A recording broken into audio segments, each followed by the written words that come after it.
act of terror on American soil. Now a worldwide mission underway to piece together who committed this act of violence and why. 3 killed, as we know, 170 hurt in the double bombings of the Boston Marathon. The big question now, what steps will the FBI take to track the suspect or suspects down?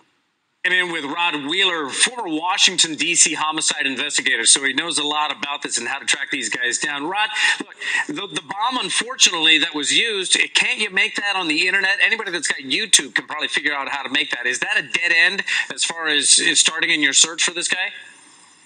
No, absolutely it's not, Bob. Let me just tell you that you can learn on the internet, as we all know, to make a bomb, any kind of a bomb. But here's the thing. There's a lot of clues, specific clues that we in law enforcement can glean from the types of material that was used to make this bomb yesterday and the way in which the bomb was put together. Now, new information that just came out today that I just learned from a law enforcement source is that they believe that they have actually found part of the actual mechanical device, Bob, that set the bomb off. Now, the police is reporting that now. That's going to be very critical and crucial in this investigation because we know, historically speaking, Bob, that certain organizations, certain people only know how to use certain types of devices. So that's going to be a critical point in this investigation. Does that point you to a homegrown terrorist or perhaps a foreign terrorist?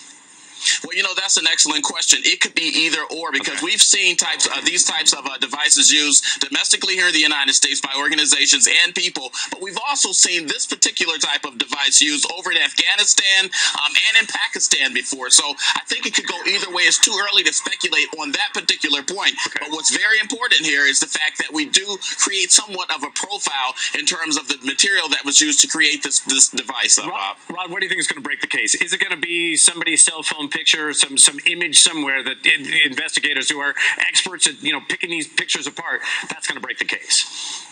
I think it will. Now, the FBI have already alerted their video forensic analysis unit, which is a unit right here in Washington, D.C. And as you know, the Boston Police Department, Bob, is asking for anyone that was out there yesterday that has any still photos or video to send them into the police department. Now, why is that important? Real quickly here, I'll tell you why. The police need video specifically from about 45 minutes leading up into the time in which the bomb went off, because they need to look to see who was all in that area, but not just the time that leading up to the bomb, but even a half an hour after the bomb went off, because they want to see who was running out of that area.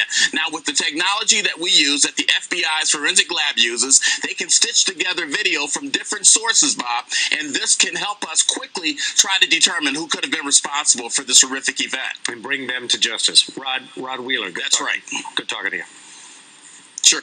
Again, stay with Fox 35. We will continue to monitor the latest on this investigation. We'll have the latest coming up tonight at 10 and 11 o'clock. It was 1 year ago. 2 Winter Park teens brutally murdered and their bodies dumped, left on the Katy Way Trail.